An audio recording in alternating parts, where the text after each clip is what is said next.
A very good evening and welcome to Prime TV News, coming to you live and direct from the Prime TV studios with me, Abrar Abid. Now, before we go into our stories in detail, let's take a look at our headlines.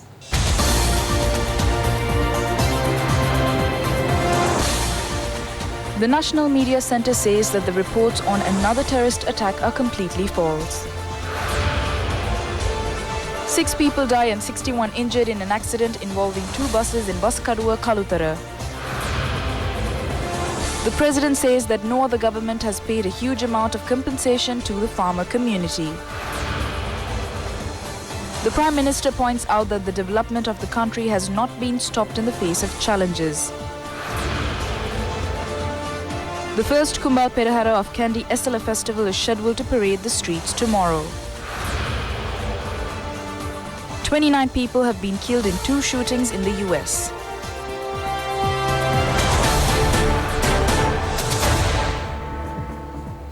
In our lead story, National Media Centre says that some media organizations and individuals are carrying a false publicity by misinterpreting a statement issued by the US Embassy. Issuing a statement, the National Media Centre said that the publicity stating that there is information about another terrorist attack is completely false. The US Embassy issued a travel advisory for US citizens touring Sri Lanka on the 2nd of this month. The National Media Centre states that the publicity given by certain media organizations and individuals wrongly interpreting the statement saying that there will be another terrorist attack is totally false. Issuing a Twitter message, US Ambassador in Sri Lanka has said that the travel advisory issued on Sri Lanka is a usual announcement.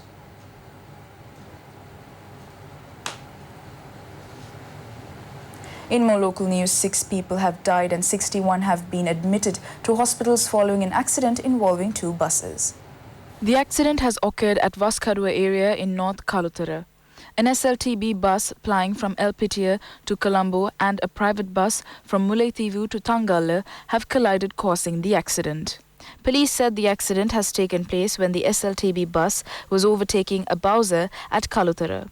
3 women have died in the accident. 57 of the injured have been admitted to the Panudara Hospital and Kalutara General Hospital, and a child is among them. One of them has been transferred to the Colombo National Hospital for further treatment. President Maithripala Sirisena says that no other government has paid a huge amount of compensation due to natural disasters faced by the farmer community. The president said this while attending a function to hand over compensation to the farmers whose cultivations of the 2018 Yalla season were destroyed. The function took place at Polonnarua Buddhi Mandapaya. Compensation was paid to 1,200 farmers on the occasion. State officials, public representatives and Minister P. Harrison were present at the function. Meanwhile, the 124th national ceremony of the Dhamma schools took place at Kaduruvela Jayanti Temple under the patronage of the president. The president opened the 2-story Dhamma hall building at the temple. A group of people, including the Mahasangha and public representatives, were present on the occasion. Prime Minister Ranil Wickremesinghe says development of the country has not been stopped in the face of challenges. The Prime Minister said this while attending a function at the Badal Kumbara Divisional Secretariat. Prime Minister Ranil Wickremesinghe opened the new 2-storied building of the Badal Kumbara Divisional Secretariat in the Monoragala district. 22 million rupees has been spent on the constructions. A group of people, including Ministers Vajra Abewardana, Ranjit Madhuma Bandara and Deputy Speaker Ananda Kumarasiri, were present on the occasion. Meanwhile, the Prime Minister also opened the new building of the Siambalandua Divisional Secretariat in Monoragala. 67 million rupees has been spent to construct the building with many modern facilities. The Prime Minister also attended a function to pay compensation to the farmers of the Monoragala district whose cultivations have been destroyed due to drought. A large number of farmers were paid compensation at the function.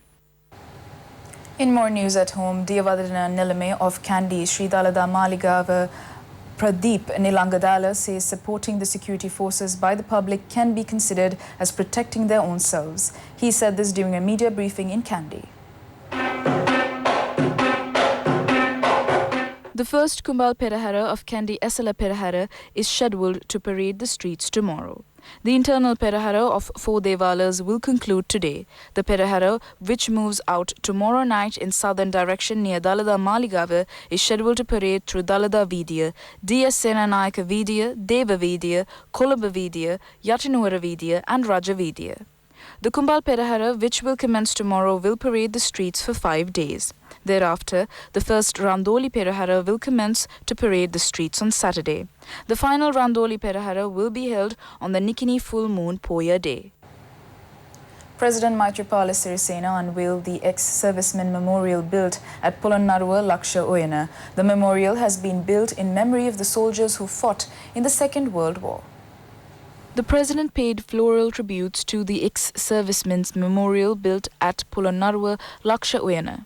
Thereafter, the war heroes who are living and the relatives of the war heroes who have passed away paid their floral tributes. The President took part in the religious observances to invoke merits on the war heroes. Meanwhile, President Maithripala Sirisena vested the public the new bridge built across a northern canal of Parakrama Samudra D1 connecting Laksha Oyana and Atumal Pitya. Thereafter, the President presented 21 tokens of appreciation for those who contributed to build the bridge parallel to Ginnipetti Bridge. The bridge has been constructed parallel to the Ginnipetti Bridge as it is in a dilapidated condition. The President also attended the function to open Samarupaya built in memory of late Professor Venerable Bilnavilla Vimalaratna Thera. The ceremony was held with the participation of the Mahasangha led by the Mahanayaka of Asgiri chapter Most Venerable Varakagura Sri Jnanaratana Thera. The United National Party says the Memorandum of Understanding for the new alliance led by the UNP will not be signed tomorrow.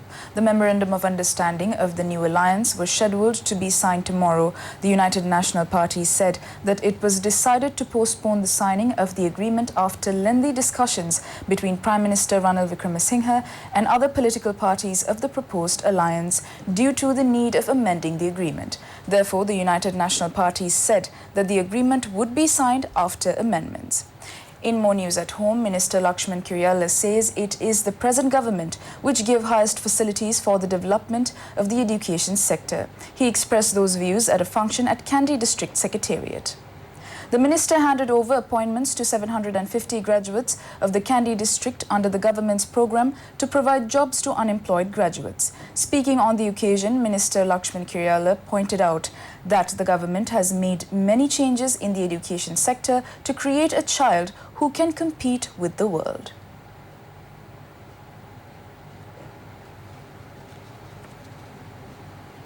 In more local news, Minister Sajid Premadasa says that the national security of the country cannot be ensured by destroying other communities and religions.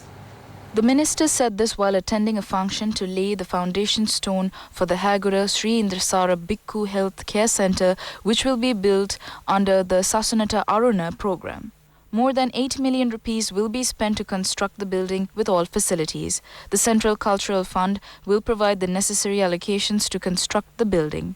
The centre will be built for the convenience of the Buddhist monks who are under treatment due to the Arantalava terrorist attack some time ago and for other Buddhist monks in the area. The Grade 5 scholarship examination was held today at 2,995 examination centres. 399,369 students sat for the examination. The examination department announced that they set up 497 coordinating centres for the exam. Marking of the examination papers of the scholarship examination is scheduled to take place between the 15th and the 20th of this month. Students were seen enthusiastically going to examination centres in many areas of the country to sit for the scholarship exam today. Today is the 7th day of the Stand Together for the Country National Development Program. Many programs were implemented today at 13 divisional secretariat areas in the Gampaha district. A mobile service to issue national identity cards took place at the Negombo Divisional Secretariat. It was implemented jointly by the Department of Registration of Persons and the Negombo Divisional Secretariat. A lifeguard training program was conducted on the Moravala coast in Negombo. It was conducted on behalf of the fisheries community in Negombo. The National Development Program Stand Together for the Country implements several programs including protection of the children, Grama Shakti and Smart Sri Lanka. In more news at home, 2 suspects who attended the camps maintained in Norelia area by the Tawheed Jamaat organization have been arrested. They have been arrested following an operation conducted by the State Intelligence Officers and Ampara Crime Division. It has been found that the 2 arrested individuals are members of the Jamaati Millat Ibrahim organization.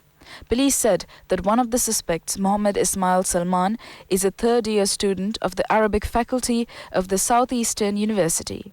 Investigations have found that a number of his organization has been brought to the university and conducted lectures for the students. The other arrested individual is named Mohammed Uzaner Naushad. He is said to be the Eastern Province leader of the Jamaati Millat Ibrahim organization. Police said that these suspects have coordinated the members of Jamaati Millat Ibrahim organization for training camps in Norelia maintained by Tawheed Jamaat organization. 9 people have died in several areas including Banduragoda, Pallavela and Mirigama after consuming illicit liquor. Another 14 have been admitted to hospitals. Postmortems of 2 of the deceased were conducted at Watupitivala Hospital. It has been reported that the people who are undergoing treatments at hospitals and those who died have consumed the illicit liquor from the same place and on the same day. Hospital sources said that some of them who were undergoing treatment at the Deulapitia and Watupitivala hospitals have been transferred to Gampaha and Ragama hospitals. The patients who are undergoing treatment at hospitals said that they felt a chemical taste when consuming liquor on that day. Meanwhile, Pallavela police have arrested the main suspect of the illegal liquor racket. Pallavela police have taken steps to send a sample of illicit liquor to the government analyst to get a report. And that is all the news for today. Do join us again tomorrow for the very latest and do visit our website www.itnnews.lk, your go-to source for the very latest in news at home and overseas. For the Prime TV News team, I'm Abrar Abid. A very good evening and take care.